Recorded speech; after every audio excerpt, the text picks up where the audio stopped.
This is not a werewolf story by Sandra Evans, Chapter 8, where Raoul learns that the rest of the secret in the woods. On Sunday, my wolf mother and I returned to the lighthouse. I found out there's a lot more at the lighthouse than swallows' nests and broken windows. But this Sunday, I'm worried too. Like every Friday night, happened to her last I leave Dean Swift at the door with a smile and away. I start down the road. 8 inches long, at first, I think about the other kids and what their weekends will be like. I could tell it's Mary Ann's turn to take Bobo home. There's nothing big enough, and I wonder if her mom will be mad about the dog hair on her car upholstery. It has to be the new housing development. I wonder if Sparrow's grandma lets some crack eggs this time. She won't go as far north as she used to. I should write her a letter and tell her not to worry so much about salmonella. White Wolf must be moving into another predator's territory. That's what soap and water are for, lady. Maybe she's going south toward the fort to find food. I think about the Venn diagram Vincent made showing me how he was going to plant a coyote would take one look at White Wolf and run off with flat ears and its tail squished up against its belly. I wonder what will happen when Mean Jack sticks something else in his bag for a clean pair of socks. I hope she stays out of its way this weekend. I'd like to hear that monster in the tall grass.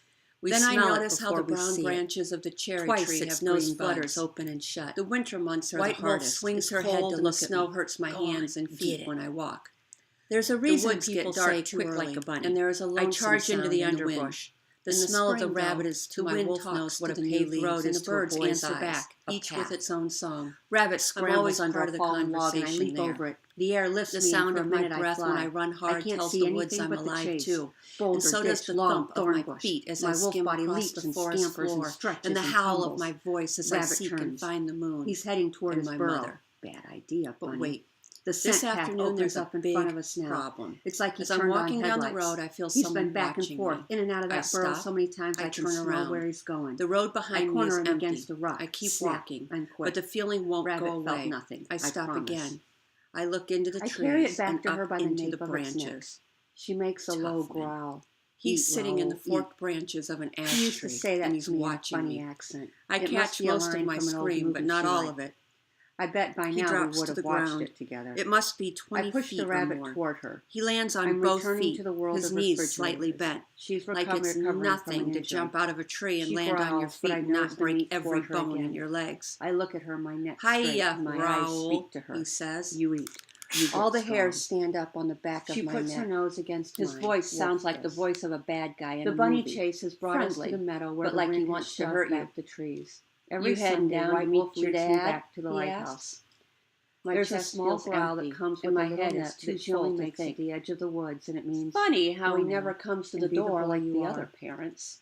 Her tail drops. She's sad to see me leave. You ever hear of natural law? White Wolf the way of the woods. I think she's sorry that we have to chase little things. Chase little toward the lighthouse. He says, "You're not safe alone, down under a big cedar and rests her head on her paws. You know how sometimes you get a tiny voice whispering to you to get out of a bad situation? My clothes are in the stove where I left them. Right about now, my tiny voice gets a megaphone. Get away from this guy. I'm no longer my second self. I start walking again. I'm no longer wolf quickly. But something in me thinks that if I run, he'll chase me. He follows along, a step behind me. The sky is gray, and we pass the point where I usually duck into the woods and head toward the lighthouse. Light into the woods. Every step I take, the Dean will be back by now, turning on the heat wetter, my pulse quicker, and setting out cookies for the parents who take the time to come. I don't want to miss sunset. The secret only happens at sunset. Her parents don't even. Will it work if I get there after? They hit a button. If I miss a weekend, will it work so that she can pull out her bags? Here's the problem with magic. Dean Swift always runs down to help kids whose parents do this. Cook Patsy told me that flour, water, sugar, salt, and yeast will only make bread. Sometimes I use the exact right amount and the exact right temperatures. In his face, what if the magic of White Deer Woods only works when every step is sort of like you can't believe it? What kind of grown-up is too busy to carry his kid's suitcase up the stairs? Will my dad with me? Thinking when my dad doesn't come, will he make me go back to the school? It'll be good to see climb the rope and run lines in the gym all weekend and drink protein shakes that taste like barf and chop. Everything she didn't eat that comes down the hill from the Sunday lunch. Cottage cheese, refried beans, creamed spinach, spaghetti, fish sticks. If it's in her fridge Sunday morning, it's on Sparrow's plate at noon. I know from somewhere. She calls it Dutch soup. When I look back, but me and Sparrow and some of the other kids like to make up different names for it. You worried about that coyote? I draw pictures until someone guesses the name. So far we have it's the blackout tunnel smell. Rat for a second, I feel relieved. Fungus like you do when you figure something out. Poo punch, then it terrifies me. Because it means his nose is as sharp as mine.